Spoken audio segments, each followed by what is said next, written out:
franchises that go in parallel of each other, Transformers and Star Wars.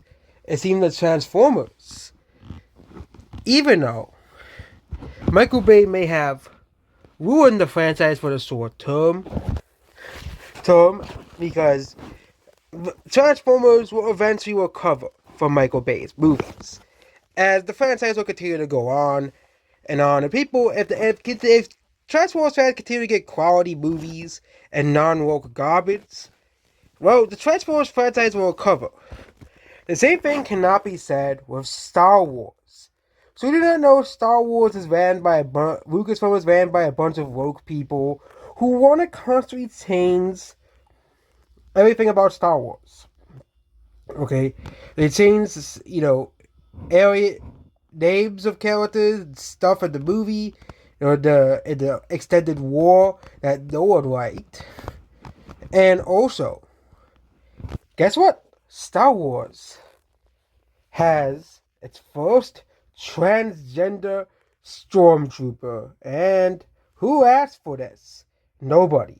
Nobody asked for this. Okay, Star Wars continues to pattern towards a fan base that doesn't exist. Okay, but Howard, Captain Rex's description of his sister says that this character is transgender. Not only the fact that the Empire is basically like a fascist totalitarian dictatorship that probably wouldn't tolerate this type of stuff.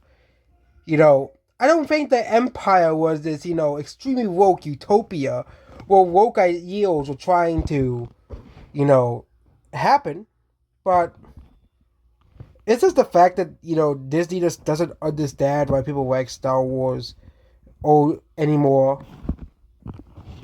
And of course, a lot of people are really upset over this, including myself. It's like, why? Who asked for it? I think this was before the Empire. This was before the Empire, obviously. Because the Empire wouldn't allow this type of stuff. I just don't think it would. Okay? The Empire was basically like in North Korea or China. Okay? China and North Korea, or, 1930s Germany, will not allow this type of stuff, 100%. Okay? Yeah, but trying to make more diversity in the quote, which again, trying to make the existence more than just killing me seem for a public. Okay? Some people were happy, obviously, but it's only a small group of people. A lot of people like, really? Okay? The woke people who wants these changes in Star Wars are a small minority of people. Okay? That's why the Acolyte failed. Okay? If these people were really the majority of Star Wars fans, these people right here, then the Acolytes would have succeeded. Okay? The Acolytes would have, been super, super popular. But really, so that these people do not really like modern Star Wars. Okay? They're using the word review bombed. Yeah, because no one liked the Acolyte, it's review bombed.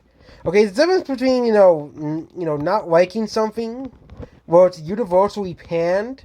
The only way that they're calling it review bombed, because the critics liked it. Because, of course, the critics like the Acolyte. Okay? The critics also liked the album Brat, which no one liked. No one bought. Okay? But, again, wokeness continues to have no impact. It continues to be hated and unliked. There's also that Nike ad, but I'm not going to cover that. I could, but again, there's a similar reaction to this whole thing, to that Nike ad that's going around. That one's even worse. But again, I don't buy Nike. Nike is already overpriced garbage. Already a scam. But yep, that's about this video here. So no one asked for a transgender stormtrooper. But again, this is what Disney cares more about than giving people quality Star Wars content in the year of 2024.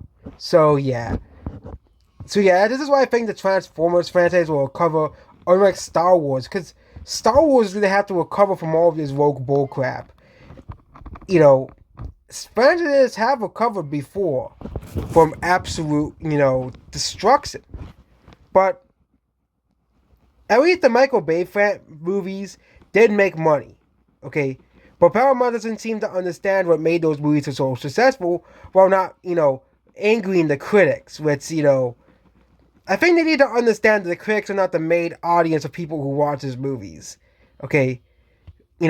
Yes, they love to say, but again, 300 people who are critics are not the ones who go watch movies. Look at Furiosa's failed box office. But yep, that's about this video, and goodbye.